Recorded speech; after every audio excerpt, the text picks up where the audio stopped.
Buenos días a todos. La presente presentación tiene por tema principal los efectos de las modificaciones de gastos necesarios de la Ley 21.010 en la renta líquida imponible. Los autores de dicha presentación son Felipe Becerra, Patricia del Villar y quien les habla, el expositor Sebastián Soares. La agenda de exposición a desarrollar durante esta presentación es la que ustedes pueden ver en pantalla. Bueno, para partir, la Ley 21.010, aprobada el 24 de febrero del año 2020, tuvo como principal objetivo simplificar el sistema tributario y modernizarlo, y además generar una mayor recaudación fiscal para financiar nuevas políticas sociales. Dentro de todas estas modificaciones, se introdujeron nuevos regímenes tributarios al artículo 14 y un nuevo concepto de gasto necesario para producir la renta al artículo 31.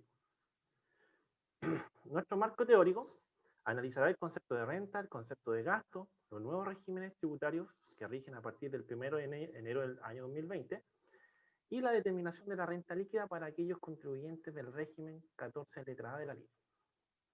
¿Qué se entiende por renta? La ley del impuesto a la renta lo define en su artículo segundo, número 1. Básicamente considera que son ingresos tributables todas las utilidades, beneficios e incrementos de patrimonio que se devengan o perciban, salvo aquellos que la ley expresamente califique como un ingreso no constitutivo de renta, como aquello del artículo 17, o rentas exentas. Analicemos el concepto de gasto.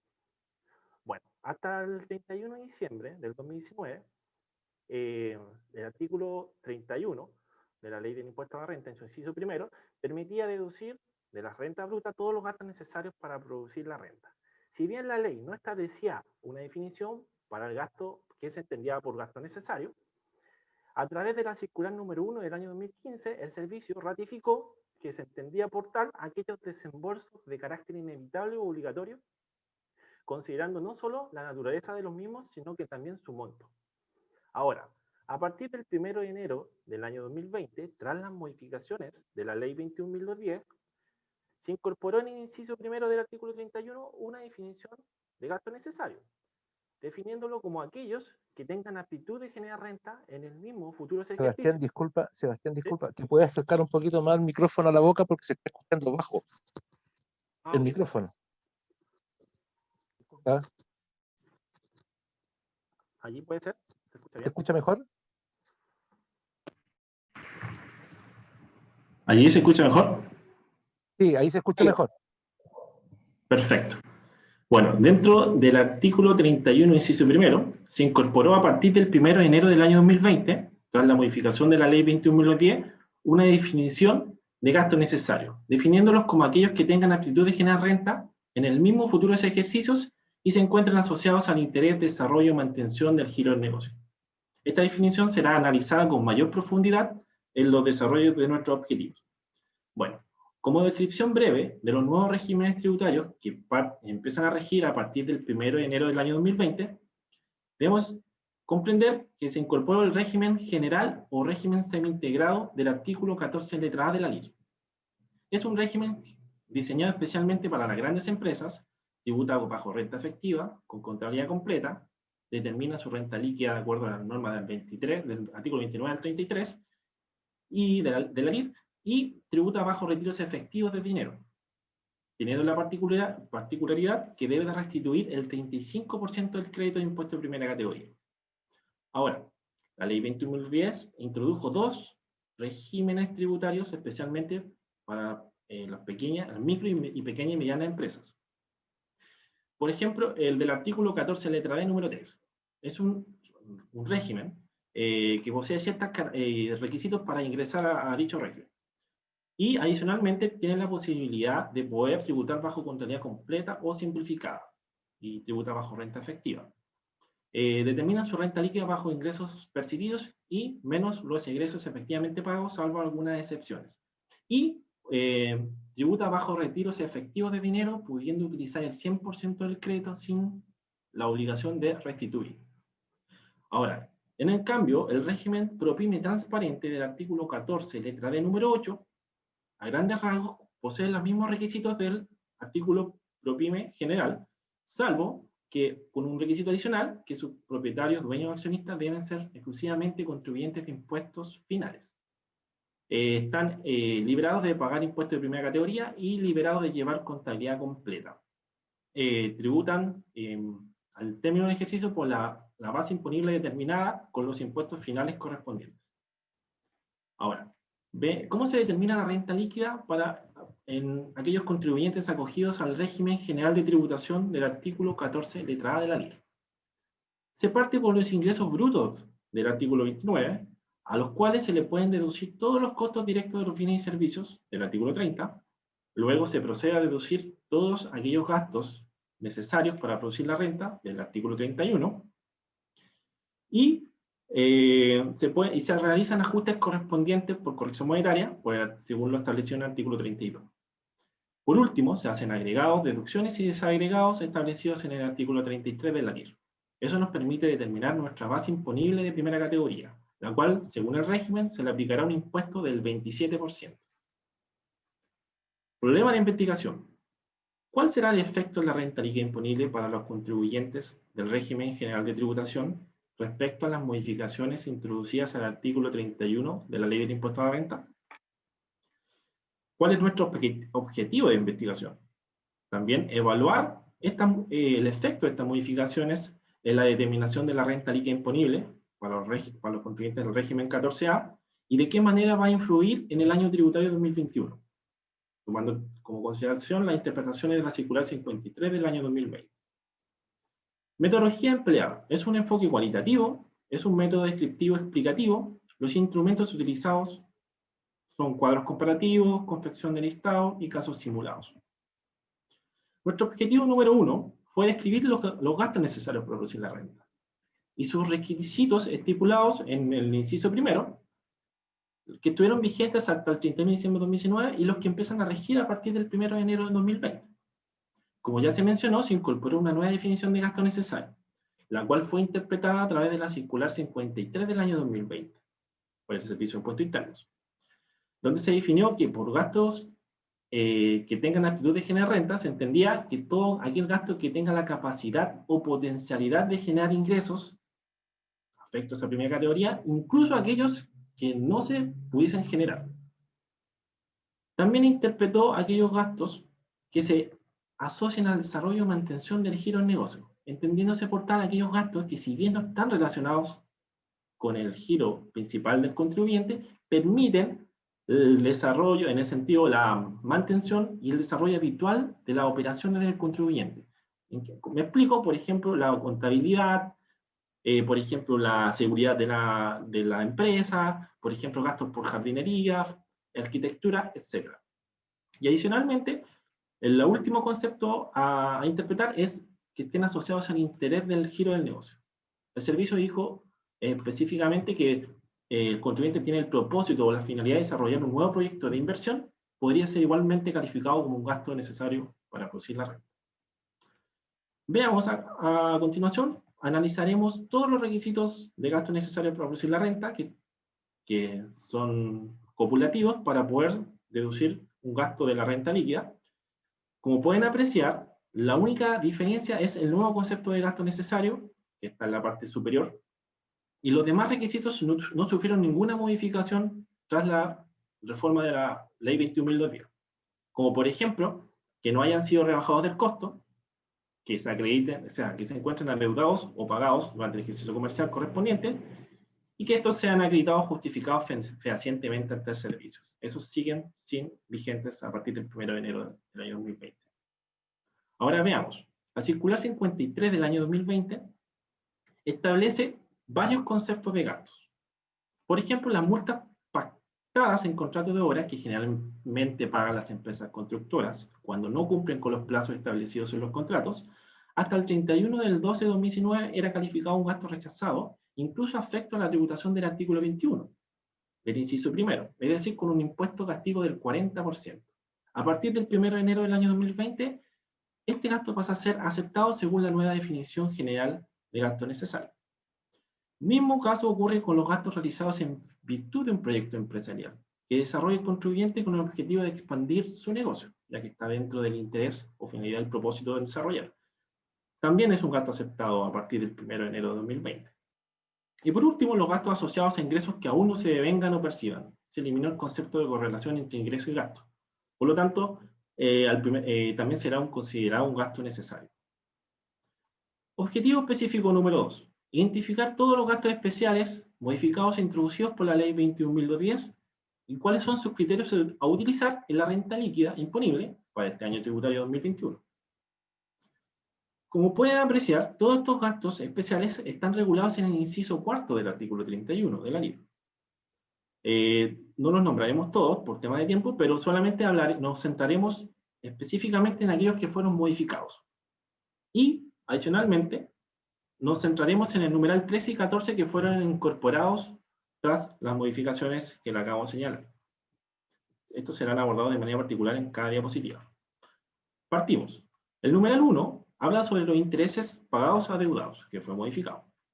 Se eliminó el párrafo que restringía que dichos intereses y reajustes, pagados o adeudados, debían estar relacionados con créditos o préstamos directamente que financiaran la adquisición, mantención o explotación de bienes que generaran rentas grabadas con impuestos de primera categoría. Me explico. Que ahora a partir del 1 de enero del año 2020 podríamos deducir todos aquellos intereses destinados a financiar, por ejemplo, adquisición de bienes, que si bien, o nuevos proyectos de inversión, o estudios de mercado, que si bien el contribuyente puede en algún momento desistir de ejecutar, eso no categoriza que el gasto se vuelva innecesario para producir la renta, se puede deducir de igual forma. En el numeral 3 tenemos todas las pérdidas sufridas por el negocio o empresa durante el año comercial. Bueno, esto fue una de las modificaciones importantes, que realmente fue incorporada a la norma permanente, porque estaba por jurisprudencia, en cual se permitió a los contribuyentes que se dediquen a la fabricación, importación, comercialización y distribución de ciertos alimentos, productos o materias, entregar de manera gratuita a organizaciones sin fines de lucro autorizadas por el Servicio de Impuestos Internos, bienes de uso o consumo humano.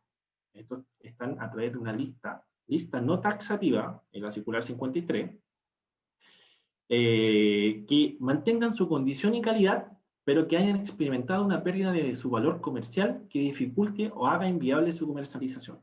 ¿A qué se refiere con esto? Que, por ejemplo, un producto puede tener un desperfecto en su rotulado o en su envase, pero sigue manteniendo las condiciones necesarias para su uso y consumo humano, por lo cual la ley nos permite, a partir del 1 de enero de 2020, entregar de manera gratuita a todas las organizaciones sin fin de lucro y promover este tipo de entregas.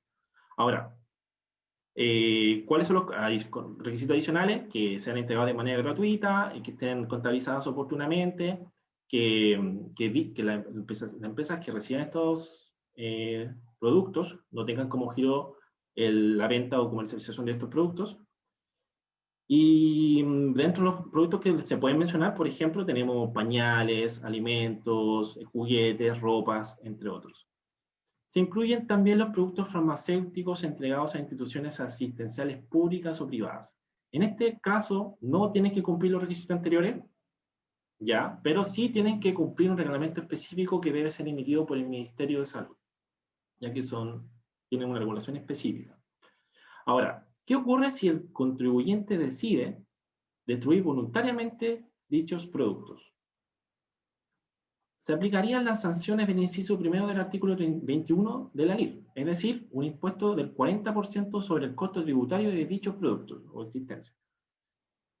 Salvo ciertas excepciones, en caso que, por ejemplo, el contribuyente, el costo de dar entrega a estos productos sea más alto que el costo de su destrucción, o que el dicho producto, o que, por ejemplo, que estos productos deban ser reincorporados a los procesos productivos como del contribuyente, como en caso de botellas o otro tipo de elementos. Y otra excepción es que dichos contribuyentes que no sean de uso o consumo humano y que puedan generar un daño medioambiental y regulados por la ley 20.920, quedan exentos de esta normativa, de esta norma de control. Ahora, dentro de este numeral 3 también se eliminó la posibilidad de solicitar el pago provisional por utilidades absorbidas de la norma permanente. Sin embargo, se podrá seguir solicitando estos créditos asociados a dividendos percibidos de utilidad ajena por los años comercial 2020 a 2023 según la norma transitoria del artículo 27º de la Ley 21.210, eliminándose absolutamente esta devolución en el año comercial 2024 en adelante. Bueno, vámonos al número 4. Aquí nombramos los castigos sobre créditos incobrables. Por ejemplo, se mantiene el criterio de castigar los créditos incobrables que se encuentren contabilizados oportunamente y que se hayan agotado todos los medios de cobro, como establecía la circular 24 del año 2008. Pero adicionalmente se incorporaron dos nuevos criterios. El primero, que se podrá deducir todos aquellos créditos que hayan transcurrido más de 365 días dentro de un año calendario, desde su fecha de vencimiento, y si que no tuviese su fecha de vencimiento, se establecerá la fecha de emisión del documento.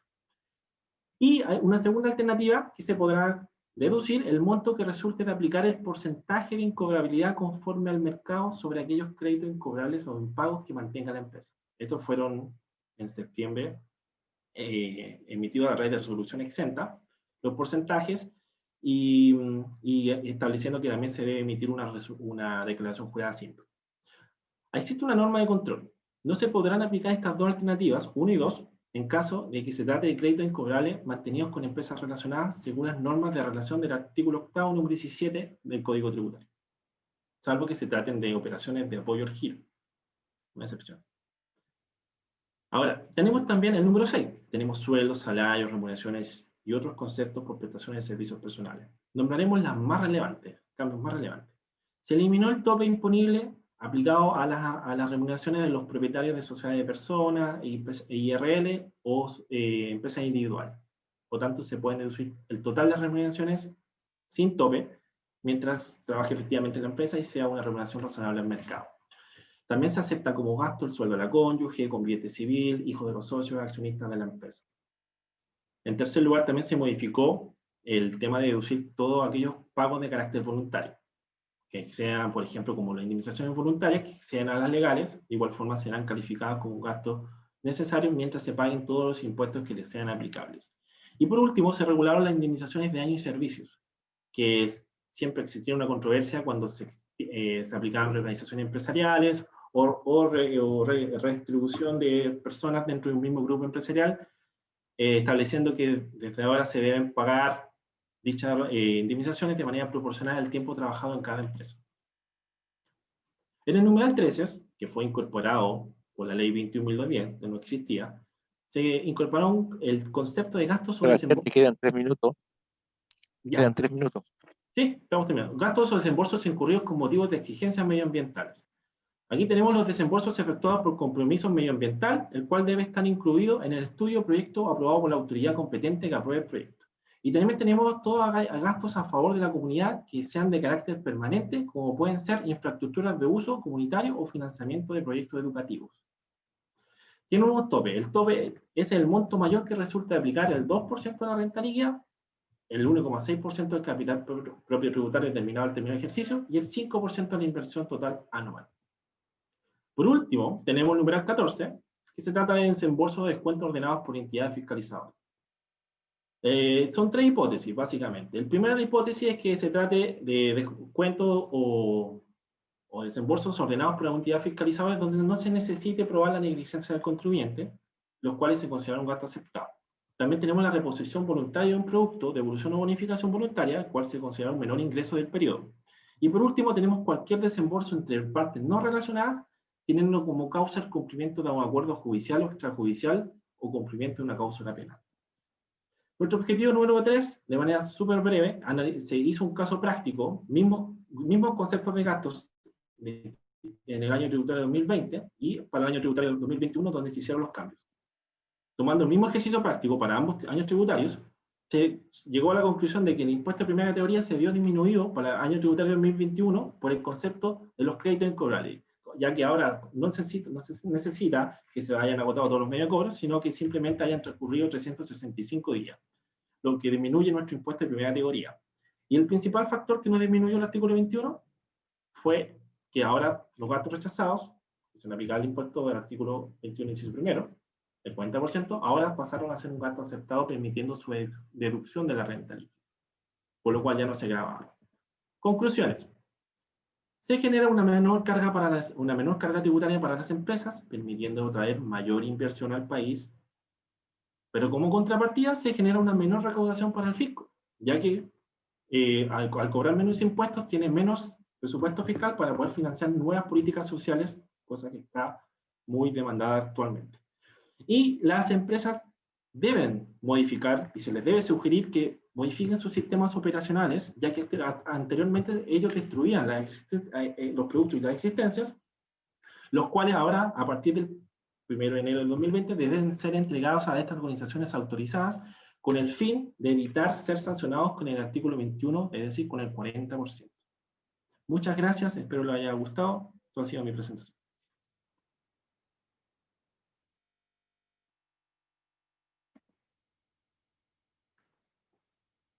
¿No se escucha? Estaba muteado. Se agradece la presentación de Sebastián. Acá hay una consulta que hace el profesor Germán Pinto Perry. Dice, ¿cuál es la naturaleza o razón del cambio del legislador? Son varios, en verdad.